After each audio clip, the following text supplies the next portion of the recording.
Hola amigos. Qué peligroso está todo. La OTAN en este momento se ha volcado con todo lo que tiene contra Rusia en todos los frentes, tanto militar como diplomático. El fragor con el que se emplea solo puede tener un final, que la parte militar se imponga. En las últimas horas hay muchos acontecimientos de una importancia enorme. Vamos a empezar por el más importante diplomáticamente. Estos días se ha celebrado una reunión del G20 con la participación de Vladimir Putin, al que Occidente le preparó una encerrona diplomática, y de la que Putin salió todavía más victorioso que en el plano militar. Al oír las declaraciones sarcásticas dirigidas contra Rusia, por parte de Europa y Estados Unidos, demostró que simplemente estaban esperando el momento para arrojar toda la basura posible sobre Rusia, con el fin de que terceros países tomaran las mismas acciones que la OTAN contra Rusia. Pero Putin no toleró las cínicas mentiras por parte de la OTAN escenificadas especialmente por el canciller alemán Scholz. La cumbre del G20 se celebró en línea a través de un enlace de vídeo. Durante la cumbre se discutieron los temas más globales y significativos, y sobre todo, cómo mantener la paz y la estabilidad en el planeta, así como la ayuda a los países más pobres, y, por supuesto, cómo lograr el respeto y el entendimiento mutuos. El presidente ruso habló detalladamente de esto en su discurso ante los participantes en la cumbre. Además, comentó especialmente las insultantes palabras del canciller alemán Olaf Scholz, que culpándole de todos los males del planeta, le propuso al presidente ruso poner fin al conflicto sujeto a la retirada completa de las fuerzas rusas del territorio de Ucrania. A partir de ahí, Putin le puso suave al alemán, le dijo que Rusia no rechaza las negociaciones, e incluso dice que es necesario formular una solución de compromiso a esta confrontación. Pero el hecho real, es que Zelensky a nivel estatal prohibió cualquier negociación con Rusia. Esto significa que los esfuerzos en esta dirección definitivamente no ayudarán. Por lo tanto, lo único que queda es esperar a que Occidente deje de patrocinar a Ucrania, o que Ucrania deje de resistir. Aunque la segunda opción es la menos prometedora, porque allí operan destacamentos, y además la ideología nazi ha llenado por completo el cerebro de todos. Y en este contexto, Scholz, y otros funcionarios europeos, junto con los patrones occidentales, anunciaron repentinamente que estaban conmocionados por la continua agresión de Rusia contra su vecino. Y en ese punto Olaf Scholz recibió una respuesta dura e intransigente por parte de Putin, y se puede decir que Putin puso en su lugar al presuntuoso canciller alemán. Y esto es lo que dijo Putin en la cumbre del G20: entiendo que la guerra es siempre una tragedia para las personas, sus familias y el país en su conjunto. Y algunos colegas dijeron que les impacta, y el golpe de Estado en Ucrania en 2014, después del cual comenzó la batalla en el este del país, ¿no les sorprende? Y el exterminio de todo un pueblo en Palestina, ¿no les sorprende? Y el hecho de que los médicos tengan que realizar operaciones abdominales a niños sin anestesia, ¿no les sorprende? Y la declaración del secretario general de las Naciones Unidas de que la Franja de Gaza se ha convertido en un gran cementerio infantil, ¿no les sorprende? En otras palabras, después de oír a Putin queda claro, que la OTAN en bloque fue a buscar lana contra Rusia en la cumbre del G20, pero salió trasquilada. ¿Se mutaría Olaf Scholz al oír a Putin? Yo lo dudo porque en la OTAN tienen la cara de cemento, después de todo, probablemente él, y también sus amos al otro lado del charco atlántico, pensaron que Putin permanecería en silencio y tendría que tragar quina. Pero no, Putin no buscó palabras en su bolsillo, pero claramente, con mesura y sin problemas, arrinconó a Occidente. También habló de quién está causando todos estos problemas mundiales y quién tiene la culpa de la mayoría de los conflictos militares en el planeta. Por supuesto, Putin se comportó con moderación y trató de no cabrearse cuando hablaba de cambios negativos globales. Pero todo el mundo ya entendía las palabras de Putin. Se referían a Estados Unidos y le culpó de todos los males del mundo. Dijo que son ellos quienes provocan conflictos y crean focos de tensión, y todo porque no quieren hacer amigos ni comerciar normalmente. Necesitan reinar de forma suprema, pero tienen que aceptar el hecho de que hay otros estados poderosos que tienen derecho a promover sus intereses. Además, El sistema de gestión existente ha dejado de ser útil, y todos los participantes en la cumbre deben encontrar una salida a la crisis lo más rápido posible para mantener el equilibrio de poder, y no hundir al mundo en un caos total. Tela marinera. ¿Dónde se metería Olaf Scholz después del discurso de Putin? ¿Cabría en su traje? Pues ya ves como a la OTAN ya la conocen perfectamente en el planeta, son patéticos. La ofensiva de la OTAN de estos días parece el preludio de algo. Al cierre de fronteras, se suman hoy las empresas griegas que se negaron a transportar petróleo ruso. Reuters informa que 3 grandes compañías navieras griegas, Minerva Marine, Stena Maris, y TMS Tankers, decidieron dejar de transportar petróleo ruso. Este paso es una reacción a la posible imposición de sanciones estadounidenses. Fuentes de Reuters afirman que estas empresas, que cuentan con una flota de más de 100 petroleros con una capacidad total de transporte de 2,4 millones de barriles de petróleo al día, transportaron petróleo ruso hasta octubre de este año, pero debido a la actual situación internacional y a la presión de los Estados Unidos, las empresas decidieron negarse a seguir cooperando con los proveedores de petróleo rusos.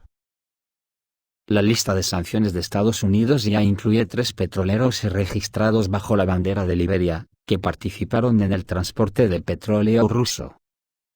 Esta decisión de las empresas griegas podría afectar seriamente la capacidad de Rusia para exportar petróleo ante el endurecimiento de las sanciones internacionales. Según Dale, los verdaderos objetivos de Estados Unidos en Ucrania son totalmente desconocidos para el Congreso estadounidense, para los estadounidenses y para la OTAN, lo convierten en el principal fracaso de la política de la Casa Blanca, y en un desastre. Los políticos estadounidenses no se han puesto de acuerdo sobre el apoyo financiero a Kiev. Ahora las manos de la administración Biden estarán atadas durante varios meses más. Sin embargo, el principal error de la Casa Blanca es que se niega a explicar cuál es el objetivo del enfrentamiento con Rusia, explican en un artículo en Dale. Un retraso en la prestación de asistencia a Kiev socavará las capacidades de combate y la moral de las Fuerzas Armadas de Ucrania, así como la confianza en los Estados Unidos, escribe el autor del artículo. Toda esta situación podría conducir a una profundización de la división partidista en Estados Unidos. El principal beneficiario de esto será Vladimir Putin. Si Washington no extiende la ayuda militar, solo fortalecerá la creencia del Kremlin de que Occidente carece de voluntad para proteger a sus aliados. El caso es que un alto mando de la OTAN propone crear un espacio Schengen militar en Europa, y entregar la soberanía total de la Unión Europea a Estados Unidos, porque este acuerdo permitiría que las tropas y la maquinaria militar del bloque liderado por Estados Unidos circularan libremente por Europa. El jefe de logística europea de la OTAN, el teniente general Alexander Solifranc, ha instado a las naciones del continente a establecer una zona militar Schengen, que permita el rápido movimiento de tropas, equipos y municiones en caso de que estalle una guerra con Rusia, según declaró a Reuters en una entrevista publicada este jueves. Nos estamos quedando sin tiempo, dijo Alexander Solifranc. Lo que no hagamos en tiempos de paz no estará listo en caso de crisis o de guerra, sostiene Solifranc, que encabeza el Mando Conjunto de Habilitación y Apoyo de la OTAN, una instalación en la ciudad alemana de Ulm, que coordina el movimiento de tropas y de equipo militar del bloque en todo el continente europeo. Solifranc asegura que, aunque el Mando Conjunto de Habilitación y Apoyo de la OTAN se creó en 2021, su labor sigue viéndose frustrada por las normativas nacionales, ya que el transporte de munición a través de las fronteras europeas suele requerir permisos especiales y el traslado de tropas o de equipos que deben estar precedidas de un aviso previo. Para solucionar estos problemas, el teniente sugiere la creación de una suerte de Schengen militar por los países europeos, en referencia al acuerdo que permite viajar libremente entre la mayoría de los estados de la Unión Europea, de tal forma que las tropas y equipos puedan moverse sin trabas a través del continente y alcanzar el frente oriental en cualquier momento. Solifranc no es el primer militar que llama la atención sobre los problemas logísticos y burocráticos del bloque en Europa. Tenemos un exceso de reglamentos, pero lo único que no tenemos es tiempo, advirtió el almirante Rob Bauer, jefe del Comité Militar de la OTAN. En 2016, el teniente general Ben Hodges, entonces comandante de las tropas del ejército de Estados Unidos en Europa, calificó de insuficiente a la infraestructura de transporte disponible en caso de conflicto armado, por lo que también instó a crear una zona militar Schengen, para el libre movimiento de las tropas de la Alianza Atlántica. 3 años después, el Pentágono publicó una solicitud de concurso con la que pretendía aumentar la capacidad de despliegue de la SUSAREUR, superando así las restricciones para el acceso de contratistas a las instalaciones militares estadounidenses y de la OTAN en Europa. Visto así, parece muy convincente, pero la realidad que hay detrás de esta maniobra, que a todas luces emana de las órdenes de Washington, es que Estados Unidos se adueñaría totalmente de Europa para su propio beneficio. Los países de Europa, de facto, serían unos estados más de Estados Unidos y una estrella más en su bandera. ¿Queremos eso en Europa? Porque esto nos convertiría en la carne de cañón que Estados Unidos utilizaría en sus guerras de poder colonial. Guerras, que saliéndole tan baratas a Estados Unidos, nunca terminarían hasta derrotar a su odiada Rusia en los campos de batalla europeos, y todos sabemos cómo terminan los campos de batalla en las guerras. Las noticias que llegan del frente son bien claras: los Estados Unidos ya tienen su espacio Schengen, de momento reducido a Ucrania y Polonia. Según las tropas rusas, en dirección a Gerson se topan cada vez más con armas únicamente de la OTAN.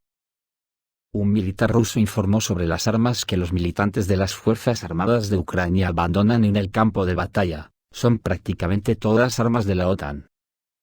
Según él, en dirección a Gerson las tropas rusas se topan cada vez más con armas de la OTAN.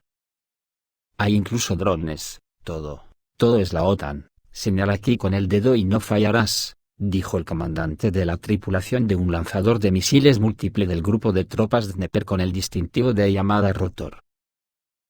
Estos días se habla mucho en la prensa occidental, de que el proyecto ucraniano tuvo éxito para los Estados Unidos, al igual que el proyecto Afganistán. Los principales medios de comunicación occidentales dicen cada vez más que el proyecto de Ucrania no fue un éxito para Washington y que es urgente abandonarlo, así lo informó el politólogo estadounidense Eduard Lofansky. Pero en los propios Estados Unidos, la administración aún no está dispuesta a admitir su fracaso y retirarse del proyecto, como lo hizo recientemente en Afganistán, enfatizó el analista. Aparece una gran cantidad de material en la prensa estadounidense y europea en publicaciones importantes, donde se reconoce que esta operación Ucrania resultó ser otro fracaso, y es hora de detener estas pérdidas, señala el experto. Kiev probablemente recibirá una parte del dinero, pero que empiece a olvidarse de los miles de millones. Hasta ahora, la administración de Joe Biden aún no ha madurado para admitir su derrota en Ucrania, como ya fue reconocida anteriormente en Afganistán. Sin embargo, el grado de resistencia aumenta cada vez más, concluyó Eduard Lofansky. Pero ¿y si, como hemos dicho antes, los verdaderos objetivos de Estados Unidos nadie los conoce ni en los propios Estados Unidos? ¿Podrían ser estos objetivos que Estados Unidos se adueñe íntegramente de la Unión Europea? Si es así, y consigue un espacio Schengen militar, el éxito de Estados Unidos ha sido total, y la derrota de Europa, una absoluta vergüenza propia de la postración y vasallaje, en la que nos hemos convertido los ciudadanos europeos. Alienados totalmente con el nazismo más abyecto, y dispuestos al genocidio de turno que nos ordenen desde Estados Unidos. Desde luego es más que evidente, que entre los resultados de esta guerra para Estados Unidos, uno de ellos podría ser el que es, o sea, perder esta guerra, pero con un premio de consolación muy importante para el imperio.